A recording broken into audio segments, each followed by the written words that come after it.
This presentation is delivered by the Stanford Center for Professional Development.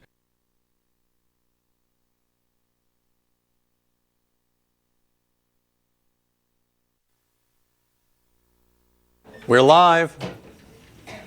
Okay. All right, by popular demand, today I'm going to talk about the basics of the fast Fourier transform algorithm. All right, the famous FFT. We're not going to do it in all detail. That is, I'm not going to carry it out to the bitter end. And in fact, it's actually a highly refined art. It's almost more art than science these days. There's actually, these days, not one single FFT algorithm. There are a number of them. They share common ideas. They share similar properties, but they are often tailored to particular applications, to particular contexts. But what we're going to talk about today is the main idea that underlies any of them. And it's the one that sort of was originally put forth by Cooley and Tukey back in the 50s, I guess it was, something like that. I can't remember the dates on this. It's very interesting actually to read about the history of these things. And as you've probably heard, and I mentioned in the notes, the idea behind the fast Fourier transform algorithm actually was known to Gauss way back when he was trying to carry out calculations of estimating the orbit of an asteroid. All right, so there's a lot of interesting history. Now, what this means in particular, though, I have to give you a little caution on this, is that there's one more general topic on the discrete Fourier transform that I would ordinarily talk about, and that is convolution, so-called circular convolution. So I'm not going to do that. I will leave that up to you to read. There's not much. There wouldn't be much to do other than to sort of talk about the formula and some basic applications. The applications we'll do in the context of linear systems coming up, so you'll see some of that later.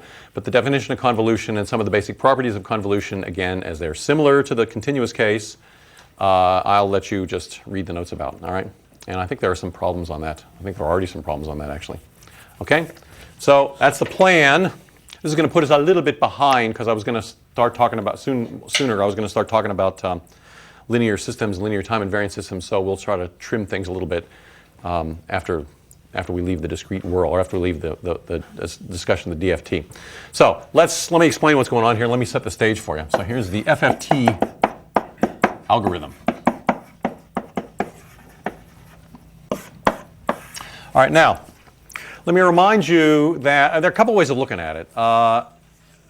Maybe the simplest way of understanding what the challenge is, as I mentioned last time, to write the DFT as an n by n matrix. So you can write the DFT as an n by n matrix.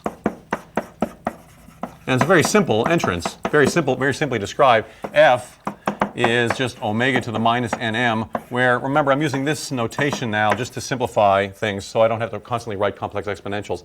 So omega is the primitive nth root of unity. So omega to the minus nm is just e to the minus 2 pi I nm over capital N. Okay, and the way we index things is from 0 to n minus 1.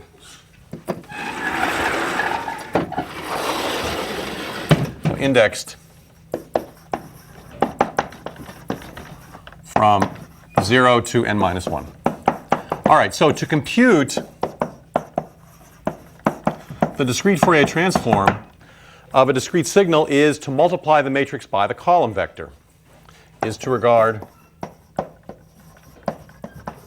F as a column vector and multiply the matrices.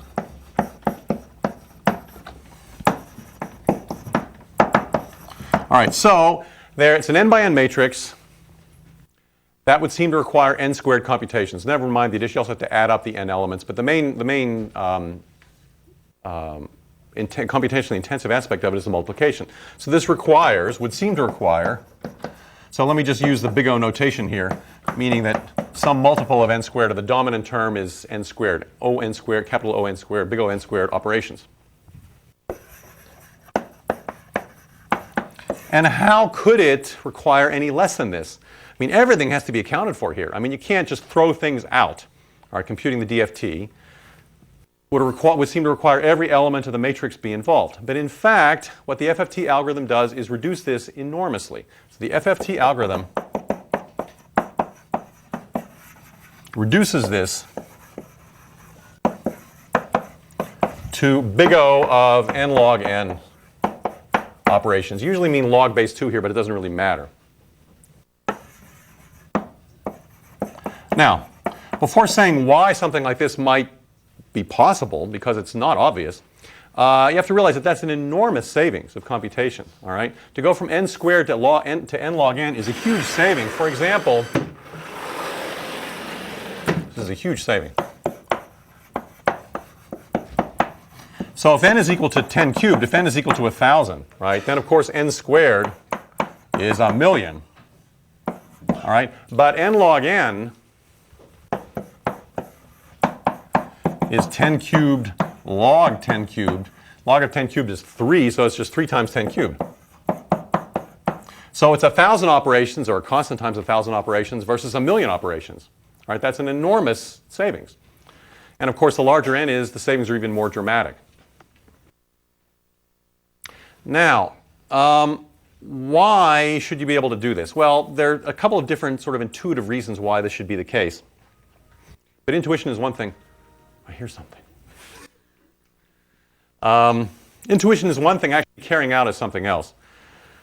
And let me tell you one way of thinking about it that we're not going to do, although it's discussed a little bit in the notes.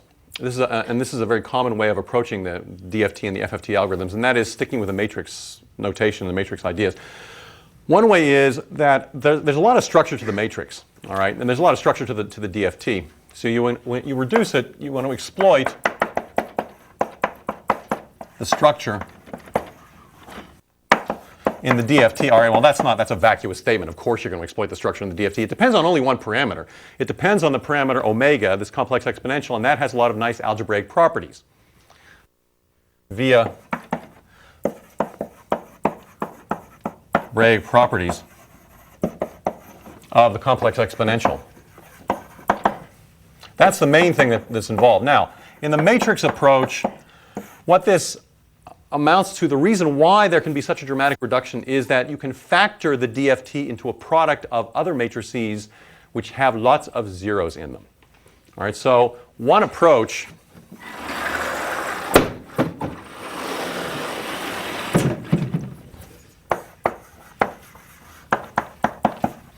is to write the DFT matrix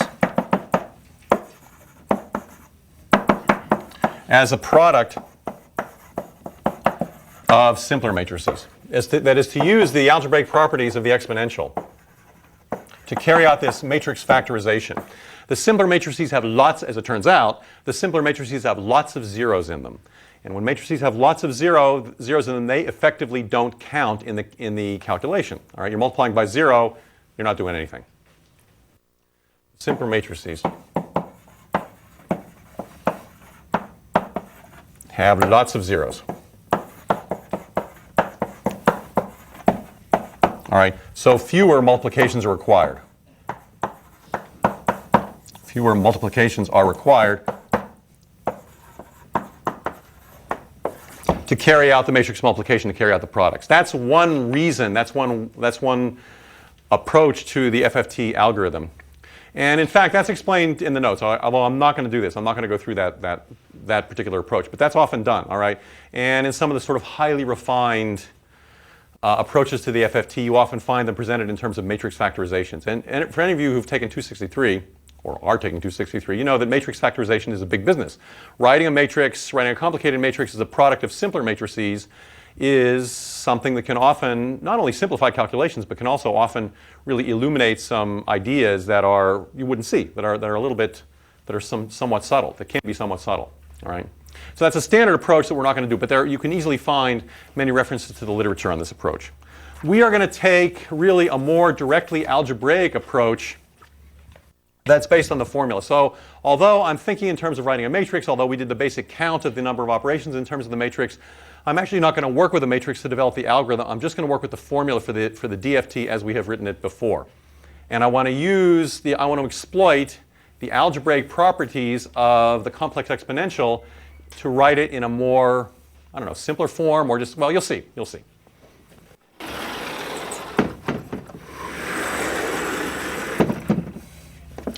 Again, it's one thing to have the idea, and it's one non-obvious thing to have the idea. It's another thing to really carry it out, and it's really quite beautiful.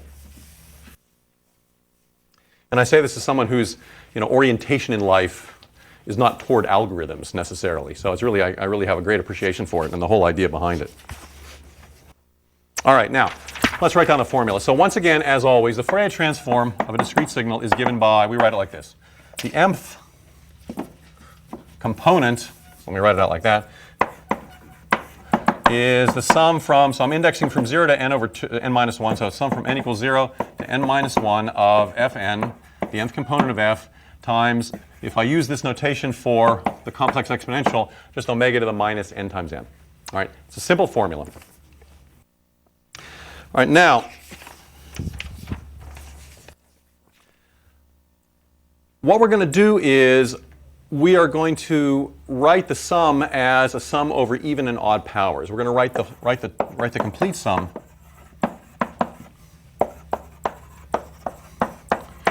as a sum over even,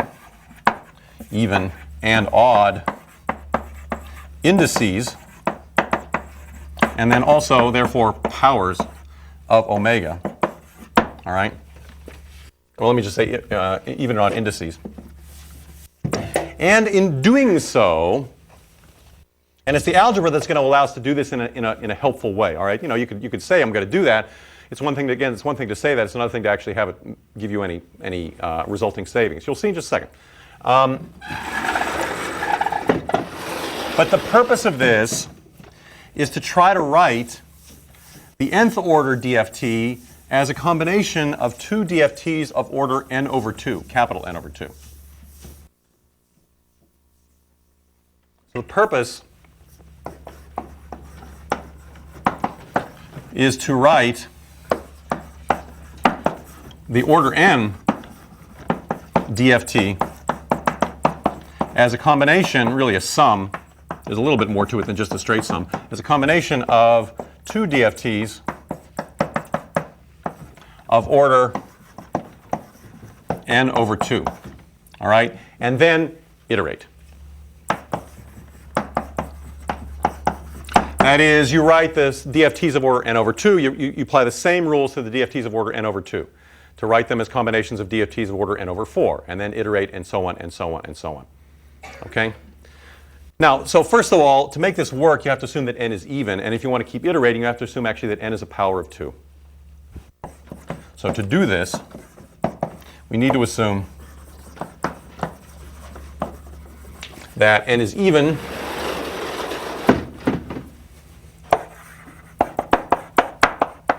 Even to get started, we need to assume it's even. To iterate, you need to assume that n is a power of 2. All right? So this is where all these special things come in when you have a signal, when you want to compute numerically a discrete Fourier transform, and your signal, your discrete signal, doesn't happen to have the length of a power of 2. What do? They do zero padding. They do all sorts of things like this. There actually are other Fourier transform or discrete Fourier transform algorithms or FFT algorithms that don't require this, but they all require something like this. All right. So sometimes you have to modify your signal. And again, I'm not going to get into this. I'm just going to talk about the algorithm per se, assuming all these things. But you know, there are ways of trying to address this, and they can introduce some extra complications. So if the signal is not a power of 2, you add a bunch of zeros, so-called zero padding, until you get it to be a power of 2. Of course, that's not the original signal. So you've changed things a little bit, and have those changes affected things? Well, that's something that depends, you know, again on the particular context. All right. So we're going to make this assumption. So sue me. All right. I'm going to assume this now. I'm going to assume that n is even, and then in general, to iterate, I'm going to assume that n is a power of 2. Okay, now,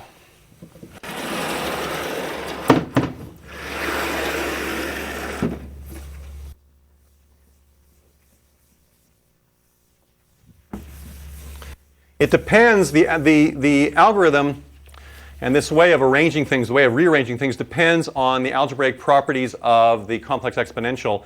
I want to introduce some notation here. Sorry, you know, I'm always introducing some extra notation, just so I can keep track of things with a little bit more easily, a little bit more neatly. Okay, I want to keep track of things, so I'm going to use some notation to keep track of powers, really, of the complex exponential. That's what's involved.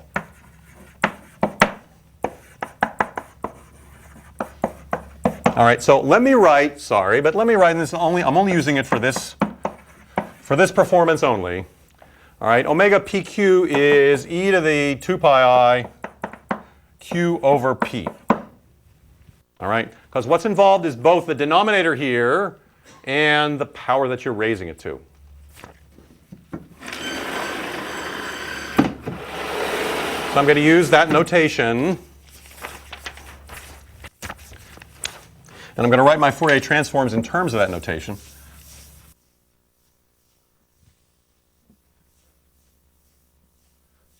Now, in terms of this, how do we write down the usual properties of complex exponentials, because I'm going to use them all? Well, if I write down p, say q1 plus q2, that's taking e to the 2 pi I q1 plus q2 over p. And of course, complex exponentials being what they are, that multiplies. So this is omega p q1 times omega p q2.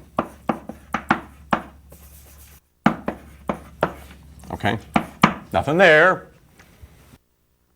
Nothing I'm going to do. Everything, absolutely everything I do today is dead simple. Okay, a high school student could do this if you explain to them at every stage what to do. All right, but there's nothing here that's at all involved. All right, it's just extremely clever. All right, now,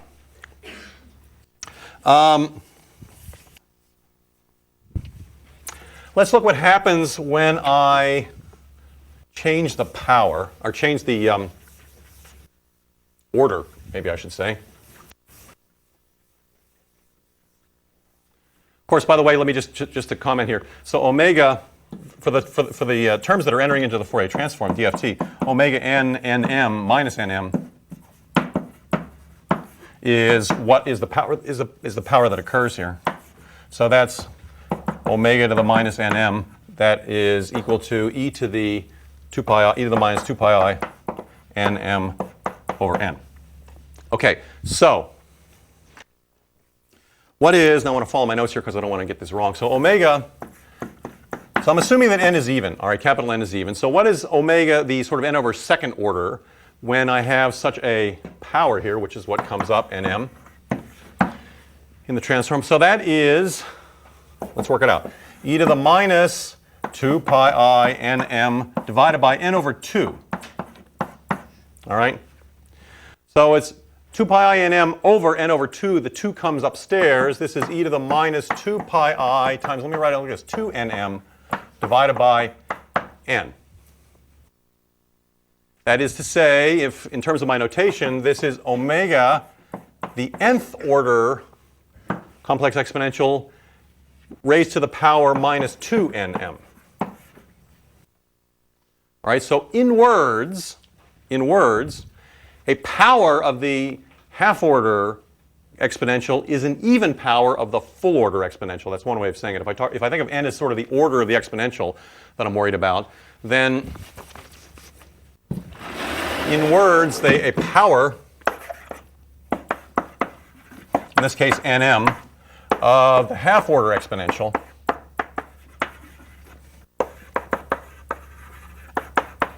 that's n over 2, all right, is an even power, that is 2 nm, of the full order exponential. That's n. Okay? I think I'm developing tennis elbow, by the way, over the course of this quarter. I'm in a lot of pain, but I can play through it. All right. So that's what happens to even powers. What about odd powers?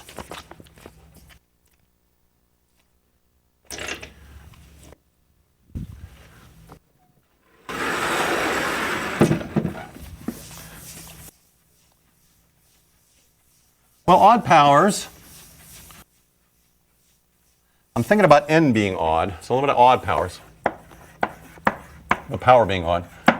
So that is, I'm going to look at omega at n, let me be a little careful here, careful. Omega n of 2n plus, yeah,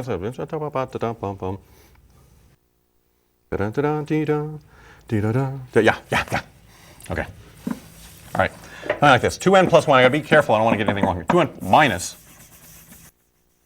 2n plus 1, because all my powers are minus m. All right?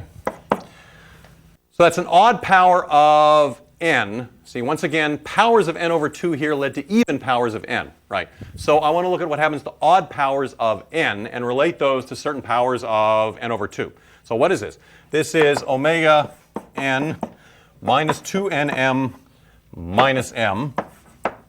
Okay, right? Now remember, complex exponentials being what they are, this is the product of the two, the product of the nth order exponential at raised to this power and raised to this power. So that is to say, this is omega to the nth order exponential to the power minus 2nm times the nth order exponential to the power minus m. I did get my minus signs right over here, right? Yeah, okay. All right, now this we've already seen.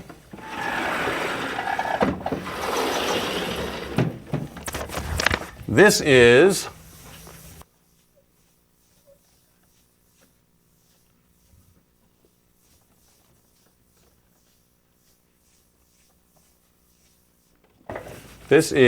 the first term is omega, the half order exponential at the power nm minus nm. All right, times this one I leave alone. Nothing I can do with that. Okay, so once again, what happens to even order powers? An ordinary power of n over 2 is an even power of n. All right, or you can say it this way: an even power of the nth order exponential is an ordinary power of the n over the half order exponential. Here, an odd power of the full order exponential is a product of an ordinary power of the half order exponential times this extra factor here. Okay. All right, now let's go back to the formula for the DFT and plug this in.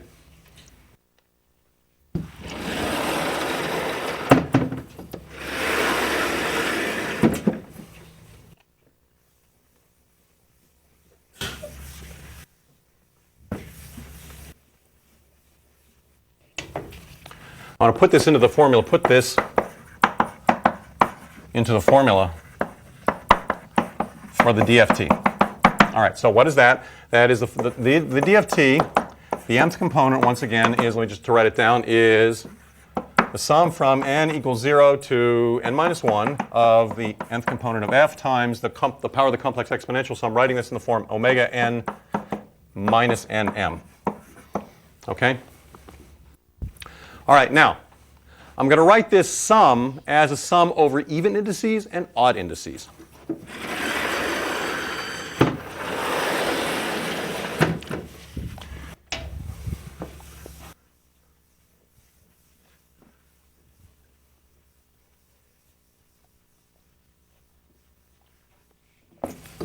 All right, so this is going to write this as a sum over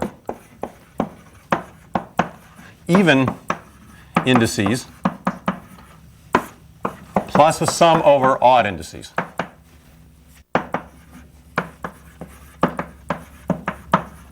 All right, so what does that mean? Well, that means that the Fourier, what does it mean in symbols? That means the discrete Fourier transform is going to be, I'm going to take the sum from n equals 0 to n over 2 minus 1. Let me write it down, then we'll make sure we have it right. So this is n over 2 minus, let me write this a little bit more, give myself a little more room here. The Fourier transform of f, the mth component, is going to be the sum over even indices. That's, half of the indices are even, half of the indices are odd. All right. So if I go to the half indices, there are n over 2 of them here. From 0 to n over 2 minus 1, there are n over 2. Those are the even indices. That is going to be f of 2n, right? Since I'm summing over the even indices, times omega n comma minus 2nm, right? Plus, to be continued on the next board, the sum over the odd indices And again, half the indices are odd. So it's going to be the sum n equals 0 up to n over 2 minus 1. The odd indices, so an odd number is the form 2n plus 1. Omega n comma minus 2n plus 1 m. Now, everything's accounted for there, all right? Everything is accounted for. These are the indices 0, 2, 4, 6, 8, and so on. These are the indices, the components 1, 3, 5, 7, 9, and so on and so on. They're all there. I haven't lost anything. Okay, now, watch this. Put that up there, and we put this up here. How about that for professionalism, huh? All right. And now, almost. Okay, now use the way I have written the nth order complex exponential in terms of complex exponentials of order n over 2, the kind of stuff that I'm just about to erase.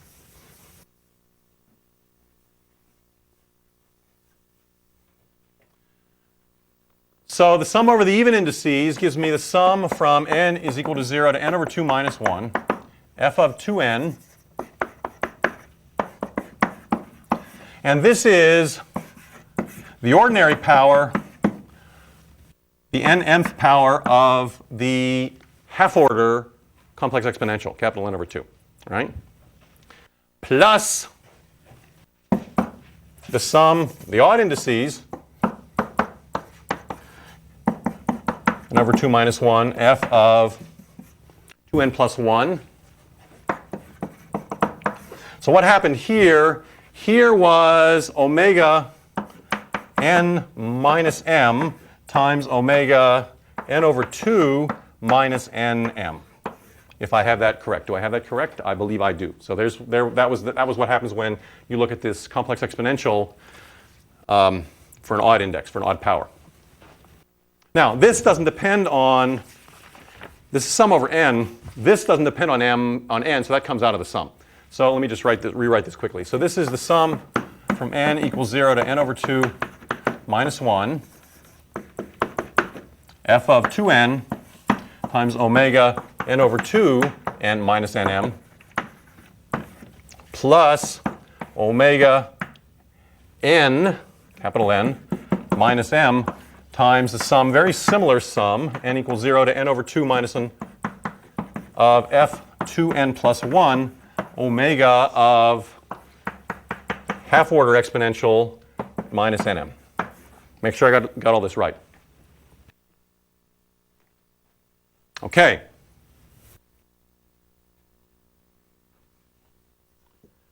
Okay. Mn and m doesn't matter. Mn. And again, everything's there, right? Everything is accounted for. Mn. Everything is accounted. All the indices are there. All the components are there. All right. Now, this is looking like you've expressed an nth order DFT in terms of two DFTs of order capital N over 2. All right? Because the DFT of order capital N over 2 involves exactly the complex exponentials of power to the power where the denominator, where the power you're dividing by, is capital N over 2. All right? So this is looking like, this is almost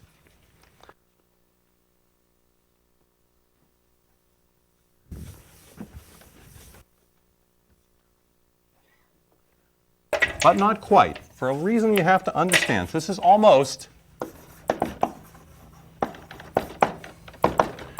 the Fourier transform. Let me write it like this: of n, all right, the nth order DFT looks like the n over second Fourier transform of the even indices.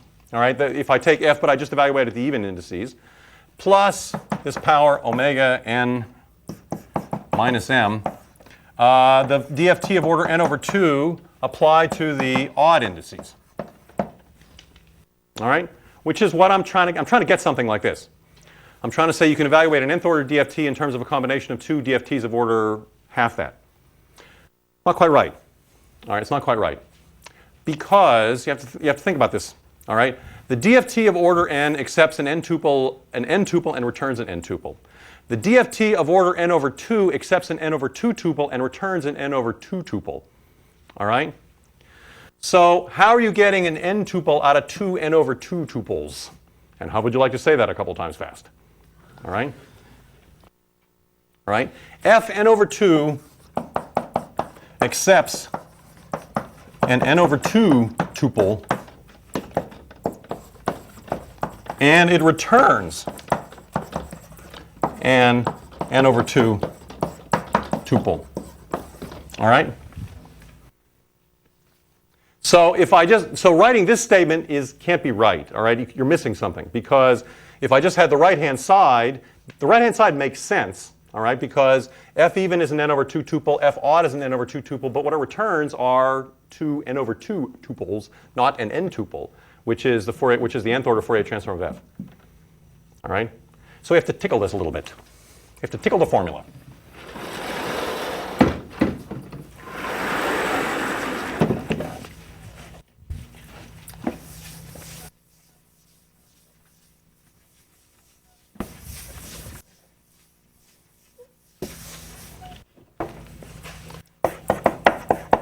Tickle the formula.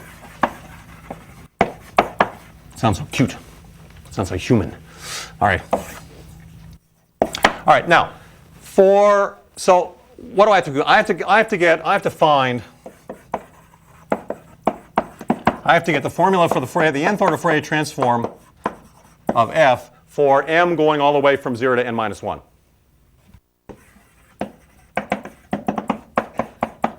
Right? I need to get all n components of it. Now, for the first n over 2 minus 1 components, things are okay. All right? That formula would apply. For m equals 0 up to n over 2 minus 1, we can use the above formula. The formula above. That is to say, let me just rewrite it. Make sure I haven't missed anything here. We can write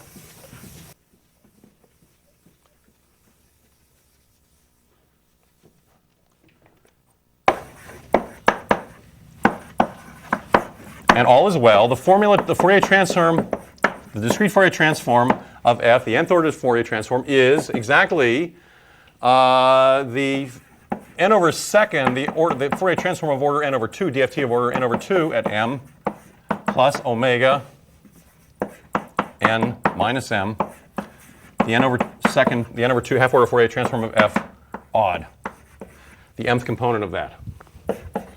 All right, that's correct. All right, that's correct. For m going from 0 to n over 2 minus 1. Okay? Now, that gets half of them. So what about the second half?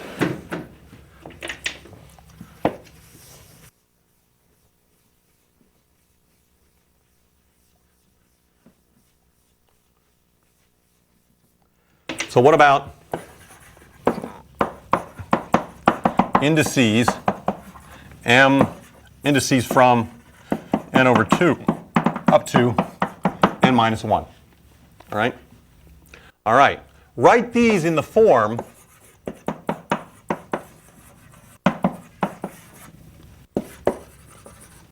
m plus n over 2, where m goes from 0 up to n over 2 minus 1.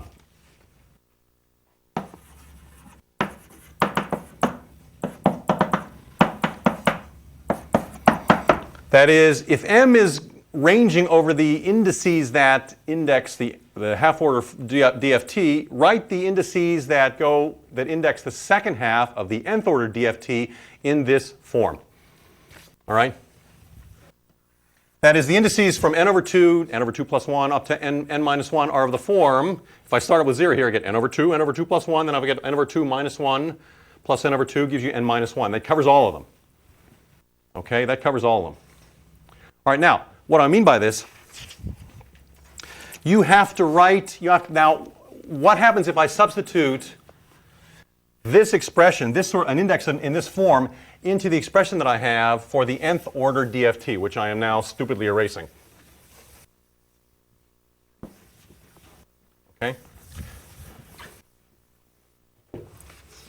Then the nth order Fourier transform at an index of the form m plus n over 2 is, according to what I've already written down, which is valid for all of these indices, sum from n equals 0 to n over 2 minus 1 f of 2n, this is what I had before, omega n over 2, comma, m plus n over 2, n times n plus n over 2 minus n over 2 n, right, plus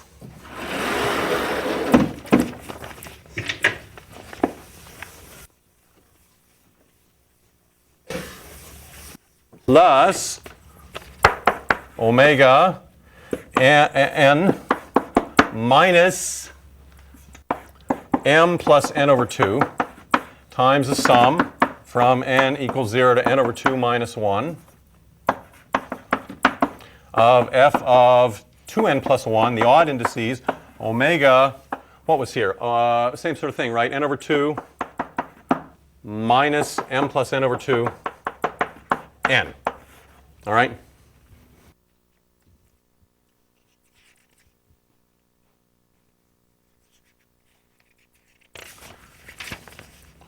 Once again, let me make sure I have not screwed the pooch on this. Nah, good. All right. Everybody with me? All right, so that was the formula for the DFT, writing it as a sum over even indices plus a sum over odd indices. But now I'm seeing what happens if you plug in an index of the form m plus n over 2. And again, here m is going to range from 0 to n over 2. All right, well now let's just see what happens to these complex exponentials. That's what we have to answer.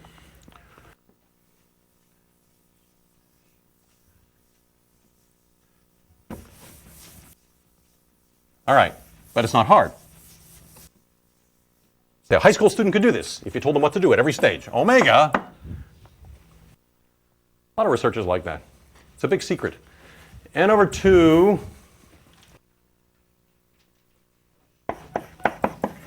minus m plus n over 2 n.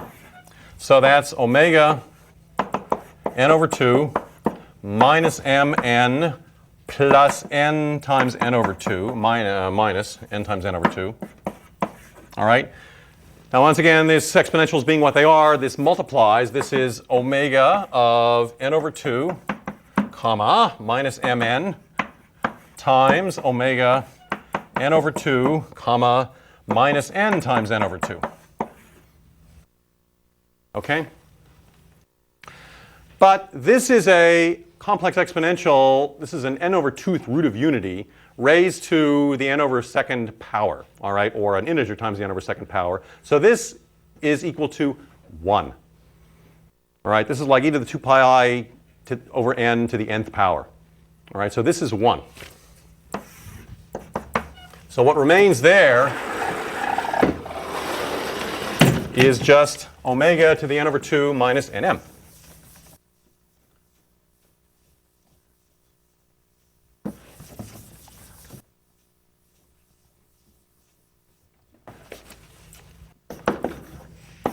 Omega to the n over 2 minus nm. Nm, same thing.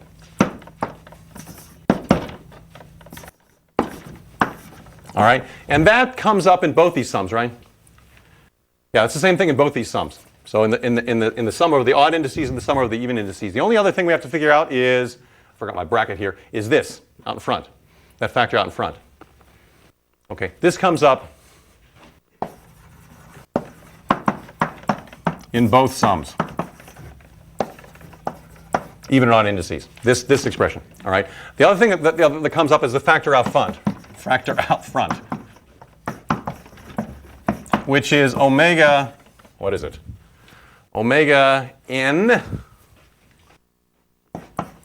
minus m plus n over 2. All right. So that's omega n minus m minus n over 2. And again, complex exponentials being what they are. Leave that up there.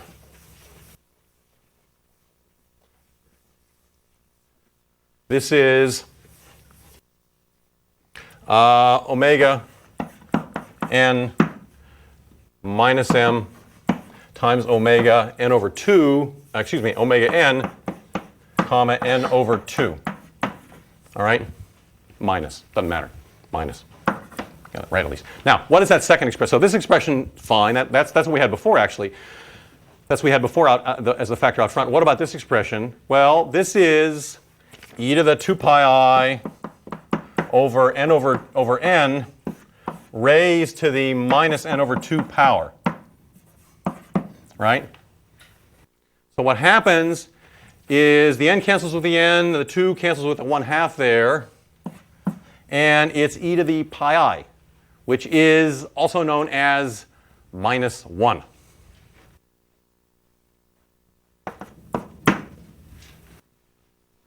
All right? So the factor out front changes to minus what it was before.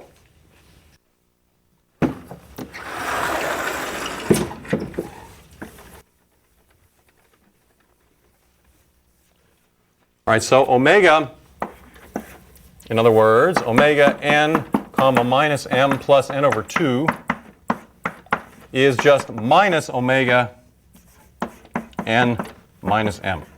Correct? Correct, correct, correct? Correct. Okay? All right. So what is the actual retail value of the expression?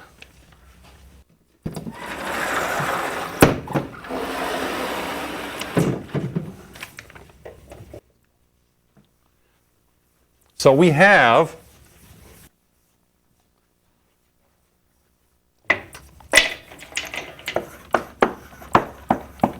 the nth order DFT of f at an index of the form m plus n over 2, all right, which is what I'm worried about here.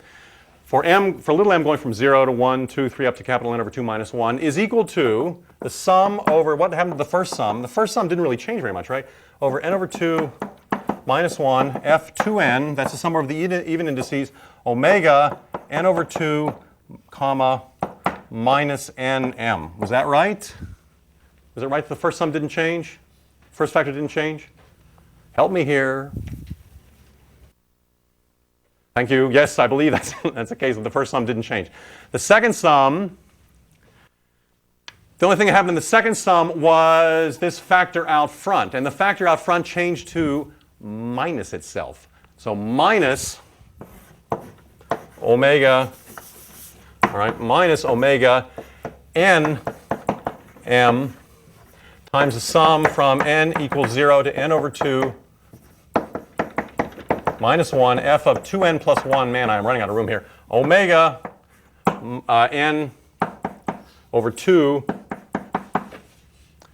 minus nm. All right? That's the result of plugging in an index of the form little m plus n over 2 into the original form we had that decomposed the nth order DFT into the sum over even indices plus sum over odd indices. Okay. But look! All right? Once again, this is okay. M is ranging from 0 to n over 2 minus 1 here. This is again a DFT of order n over 2 returning an n over 2 tuple.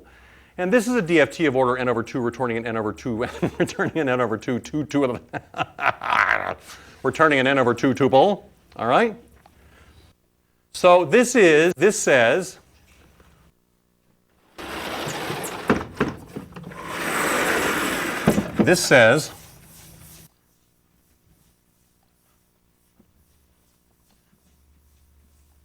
it's exactly what we want. This says that the Fourier transform, the discrete Fourier transform of order n at m plus n over 2 is equal to the discrete Fourier transform of order n over 2 of f of the even indices applied to m minus omega n comma minus m, the Fourier transform of order n over 2 of f applied, just keeping the odd indices at m. And this is, again, m from 0 up to n over 2 minus 1. All right? All the components of the nth order DFT of f have now been accounted for. And they are computed by finding half-order DFTs. All right? The first half of them are computed by the first, let me summarize it. The first half of them are computed by the first formula we had up there. The second half of them are computed by this formula, and the only difference between the two is this is a minus sign here instead of a plus sign. Okay? So in summary, I'm going to erase this, but I'm going to write it again. Glutton for punishment that I am.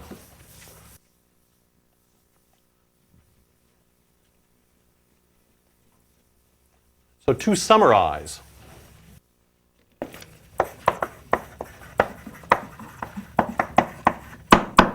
for m equal 0, 1, up to n over 2 minus 1, the Fourier transform, the nth order Fourier transform of f at m, the first half of the coefficients is the Fourier transform of order n over 2 applied to the even indexed elements of the original input plus omega n m, the Fourier transform of order n over 2 of the odd indexed version of the original input. All right? And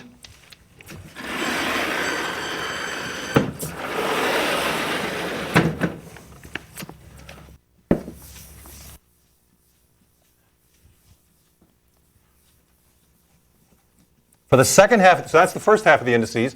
For the second half of the indices, the nth order Fourier transform of f at m plus n over 2. Again, m is just ranging here from 0 to n over 2 minus 1. That's the index range for the half-order DFT. This is equal to the half-order Fourier transform at f applied to the even indices, evaluated at m, minus omega m, this is a minus one, minus m, n minus m of the half-order Fourier transform of f, the odd indices, evaluated at m. And that's all of them. Okay, that's all of them. That writes the DFT as a combination of two half-order DFTs. Or maybe I should say two DFTs of half the order. All right? And now, iterate. All right? If capital N is a power of 2, then you cut each one of these things down. And you cut each one of those things down, and so on, and so on, and so on, until you're down to a singleton. Okay. Now, here's what I'm not going to do, because we're almost out of time. Although it's never stopped me before, but here's what I'm not going to do. So I'm not going to show you. So this is the FFT algorithm, all right? Or rather, maybe I should say this is the basis for the FFT algorithm. All right. Again, the idea is that half the work is twice the fun somehow. I mean, you're cutting down the nth order DFT to two n over 2 order DFTs, all right? And then you iterate. Now, so what I'm not going to show you is why theoretically and practically this gives you the savings going from n squared to n log n. All right. That's discussed in the notes. And if you have any experience with sort of what they call computational complexity, you'll see how the argument goes. If you don't, we can work through it sometime. But I'm not going to go through that. All right? I just don't want to. I don't want to somehow detract from this beautiful arrangement of the algorithm that we have here. The second thing that I'm not going to. So one of the things. So I'm not going to do that. But this savings, cutting it down by 2 each stage, reduces the number of steps from n squared to n log n. All right. I'm also not going to show you the sort of final form of the algorithm. If you look at, I actually don't have this in the notes, but if you look at other books, it's quite common to display, to sort of carry this step out, and there's this gorgeous, or not, depending on your point of view, called a diagram called a butterfly diagram about how the individual inputs, original inputs of the discrete signal sort of snake their way through the algorithm if you keep iterating it like this. You know, what happens to the 0th output, what happens to the first output, what happens to the even inputs, the 0th input, the first input, and so on. What happens to the even input, what happens to the odd inputs, and so on. So I'm also not going to show you that, and that I actually don't do in the book, in the notes. But you can find that elsewhere if you're interested in it. And finally, I'm also not going to show you, I'm sorry for all these things I'm not going to show you. I'm also not going to show you how this leads to the matrix factorization, all right? But that's exactly what happens. I mean, you can translate from one to the other. That is, the fast Fourier transform algorithm leads to a factorization of the DFT matrix into a product of matrices where there are lots of zeros. All right, and the fact that you have lots of zeros is another reason why there's such a savings in computation, because when you have zeros in your matrix, that's effectively not an operation, not a multiplication that happens. Okay, so those are the things I'm not going to show you. But what I did want you to see is I wanted you to see how this arrangement works, the crucial first step in going from an nth order DFT to two DFTs of order n over 2. That's really the crucial observation here, and then how this was done. It really is quite striking, and of course, how much of the modern world's economy, depends on this algorithm. That's also really, I think it's right up there at the top of the list for the for the algorithms that are in constant day-to-day use. All right. So we say goodbye right now to the DFT and its properties. Next time, I'm going to talk about linear systems. As I say, we may have to do a little rearranging here, because I wanted to be sure to cover this by popular demand. And then we'll move on to a discussion of linear systems, linear time invariant systems, and then higher dimensional Fourier transforms. Thank you all.